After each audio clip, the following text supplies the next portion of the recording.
Mate, you're under arrest. Come out. Come out of your dress. Keep walking towards me. Keep walking towards me. Stay where you are. Stay where you are. Stay where you are. Hands on your head. Stay where you are. Face me. Hands on your head. Stay where you are. You're under arrest, all right? It was June 2020. London was just beginning to emerge from the first wave of the COVID-19 pandemic. People were desperate to reconnect with friends and family after months of isolation. Among them were two sisters, Bibaa Henry, 46, and Nicole Smallman, 27. Welcome to the Crime Documentary. Bibaa was a senior social worker, respected, compassionate, and dedicated to protecting children at risk. Nicole was an aspiring photographer, creative and full of life. They were not only sisters, but best friends, bound by laughter, shared memories, and an unshakable love for one another. On the evening of June 5, 2020, Bibaa's birthday, the sisters planned something simple yet meaningful, a small gathering at Fryent Country Park in Wembley. With social distancing rules in place, it wasn't a crowded event, just a few close friends, good music, laughter, and the open night sky. This was supposed to be a celebration, a reminder of joy in difficult times, but instead, it became the beginning of one of London's most shocking and devastating true crime cases. That night, Bibaa and Nicole welcomed the evening with open arms. Friends gathered in the park with drinks, snacks, and music. Despite restrictions, it was a moment of freedom, laughter echoing under the fading light of sunset. Photographs taken that evening captured the happiness. The sisters posed together, their faces glowing under strings of fairy lights, smiling wider than ever. These images would become hauntingly significant, the last photographs of Bibaa and Nicole alive. As midnight drew closer, friends began leaving, one by one. Eventually, Bibaa and Nicole were left behind, still enjoying the night air. They weren't ready to go home just yet. The sisters had always been free-spirited, and sitting beneath the stars together felt perfect. But as the clock ticked into the early hours of June 6th, something sinister was already set in motion. By the next morning, concern began to grow. Bibaa was always reliable, Nicole too. They weren't the type to disappear without warning. Family members tried calling, but the phones rang endlessly. Texts went unanswered. At first, there was hope. Maybe they had stayed with a friend. Maybe their phones had died. But as the hours passed, fear began to sink in. Their mother, Nicole Smallman, would later recall the unbearable anxiety, a mother's instinct telling her something was horribly wrong. Calls were made to the police, reporting the sisters missing, but the initial response was slow. In the early stages, their disappearance wasn't treated as urgent. This would later become one of the many failures highlighted in this case. Friends and family refused to wait. On June 7th, 2 days after the celebration, Nicole's boyfriend Adam went to Fryent Park to search for them himself. The grass was tall, the fields vast, but something caught his eye, something out of place. And then, in the thick bushes, the unimaginable. He found them. The bodies of Bibaa Henry and Nicole Smallman lay side by side, hidden in the undergrowth. Both sisters had been stabbed repeatedly, the brutality of the attack immediately clear. In an instant, joy had turned to horror. A family broken, 2 lives stolen. The murder of Bibaa Henry and Nicole Smallman shocked the nation. A night meant for laughter had ended in violence so senseless, it left communities reeling. But this was only the beginning. In the days and weeks to come, the investigation would uncover a killer with chilling motives and expose disturbing failures within the very police force meant to protect them. The story of Bibaa and Nicole isn't just about tragedy. It's about family, justice, and the systemic issues their deaths revealed. And to understand how it all unfolded, we must go step by step, beginning with the celebration that marked their final hours alive. As the birthday gathering wound down, Bibaa and Nicole lingered in Fryent Country Park. Their friends had left, but the sisters stayed behind, soaking in the night air. Fairy lights twinkled around them, casting a warm glow against the darkness. What no one knew was that in those same fields, danger was already lurking. The sisters, were being watched. The man who would take their lives, Danyal Hussein, was a 19-year-old from Blackheath, southeast London. On the surface, he appeared like any other teenager. But beneath the exterior, Hussein harbored disturbing fantasies, ones rooted in violence, power, and the occult. Later evidence would reveal that Hussein had made a blood pact with a demon, writing out contracts in his own blood, promising to kill women in exchange for wealth and power. On June 6, 2020, Hussein chose Bibaa and Nicole as his victims. The attack was savage.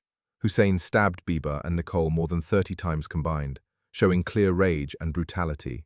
Despite the violence, police later confirmed there were no signs of sexual assault.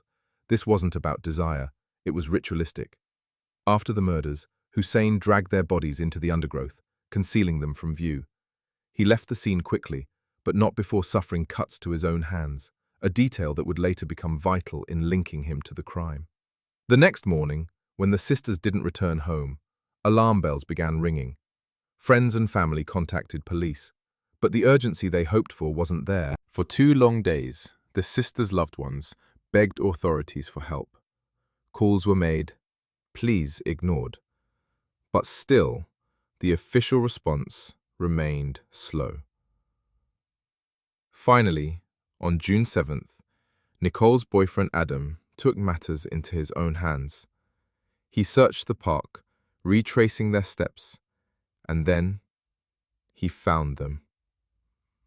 It was a discovery that would haunt him forever.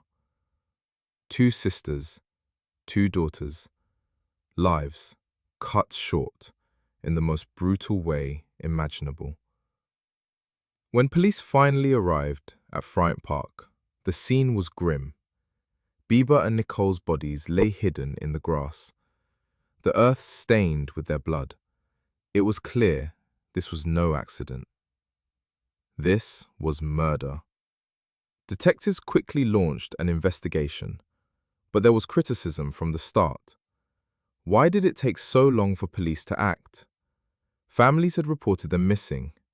If authorities had responded sooner, could the sisters have been found alive?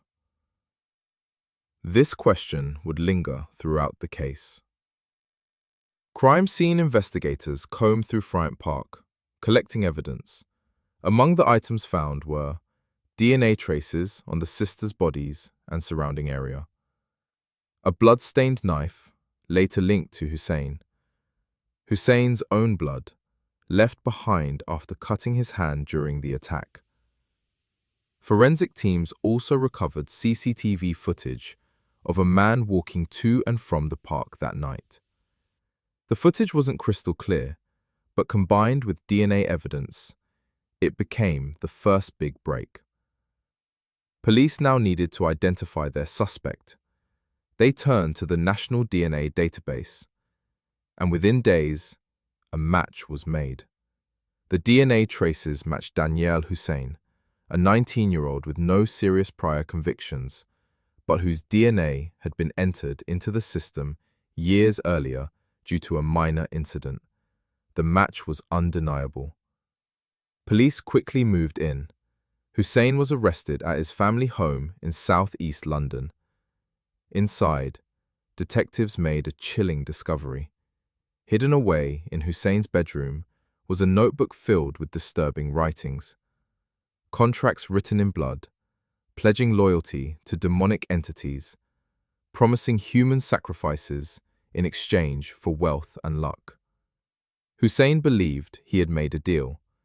If he killed women, he would win the lottery. It sounded unbelievable, but for investigators, it painted a portrait of obsession, delusion, and pure evil. To understand the brutality of what happened to Bibaa Henry and Nicole Smallman, we must turn to the man who took their lives. Danyal Hussein was just 19 years old when he murdered the sisters in Fryent Country Park.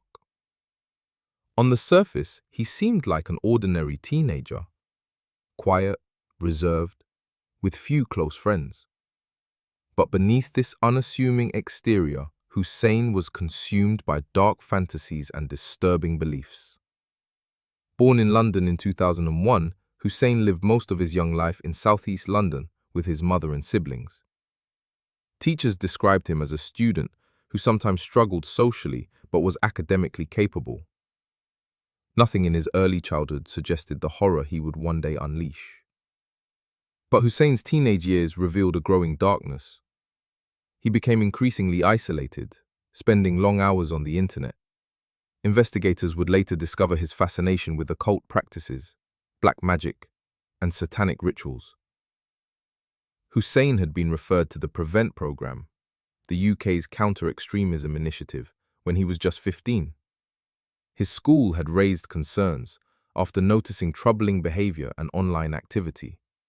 But he was later deemed not to be a significant risk, and the case was closed. By 2020, Hussein had become obsessed with the idea of making a deal with supernatural forces. Police would later find chilling contracts written in his own blood. In these writings, Hussein pledged to sacrifice women to a demon in exchange for financial gain. He promised to kill 6 women every 6 months. In return, he believed he would win the national lottery. To the outside world, it sounded delusional. But to Hussein, it was deadly serious. Psychologists later described Hussein as a young man gripped by fantasy and magical thinking. He was not diagnosed with a severe mental illness. Instead, he seemed to live in a dangerous middle ground. Not psychotic, but utterly detached from empathy, morality, and reality. It is this detachment that made him so lethal. When he walked into Fryent Country Park on June 6, 2020, he was not simply an opportunistic killer. He believed he was fulfilling a contract with the devil himself. And that belief would cost Bibaa Henry and Nicole Smallman their lives. In June 2021, 1 year after the murders, the trial of Danyal Hussein began at the Old Bailey in London. Hussein refused to cooperate with police throughout the investigation. He did not answer questions during interviews, offered no explanation, and showed no remorse. Even during his trial, he largely remained silent. The prosecution laid out the horrific details of the attack. They described how Hussein stalked the sisters, how he stabbed them repeatedly, and how he dragged their bodies into the undergrowth. The jury was shown forensic evidence, Hussein's DNA at the crime scene, blood from his own injuries, and the disturbing handwritten contracts found in his bedroom. Prosecutors argued that Hussein's motive was not only delusional, but chillingly calculated. He genuinely believed killing women would bring him luck and wealth. The defense attempted to cast doubt, suggesting Hussein was immature, vulnerable, and did not fully understand the consequences of his actions. But the evidence was overwhelming. Family members of Bibaa and Nicole sat through every detail, reliving the horror of their loss. Nicole Smallman, their mother, later described the trial as a living nightmare. After weeks of testimony, the case went to the jury. The verdict was clear. Danyal Hussein was found guilty of murdering Bibaa Henry and Nicole Smallman. But the trial revealed more than guilt. It exposed how obsession, delusion, and misogyny combined to create a killer, and it raised deeper questions. How could a teenager descend into such violence without anyone intervening in time? In July 2021, at just 19 years old, Danyal Hussein was sentenced to life in prison for the murders of Bibaa Henry and Nicole Smallman. He was ordered to serve a minimum of 35 years before being eligible for release. The judge described Hussein as a dangerous and deluded individual, noting his complete lack of remorse. Throughout the trial, Hussein had refused to face the victims' families, rarely speaking, and never apologizing.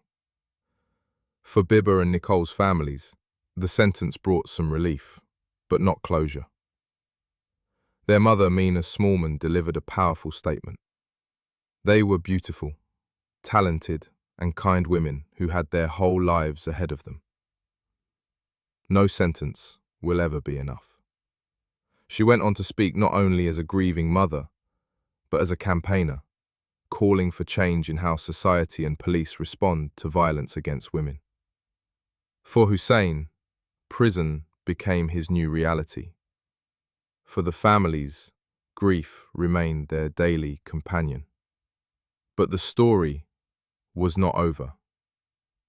Because while the trial concluded, a shocking scandal was about to emerge, one that would further devastate the family and shake public confidence in the police.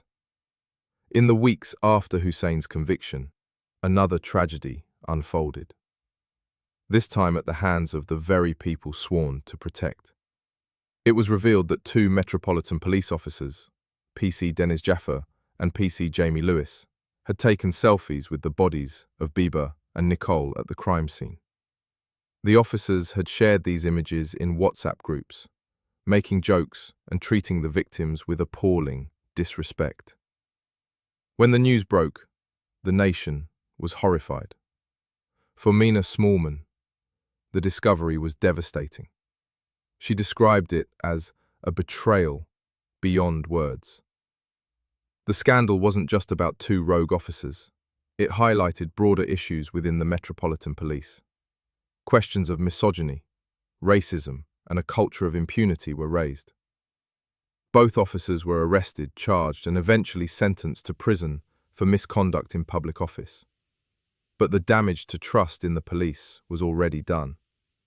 The scandal forced the Met to confront systemic issues. But for the family, it deepened the pain of losing Bibaa and Nicole.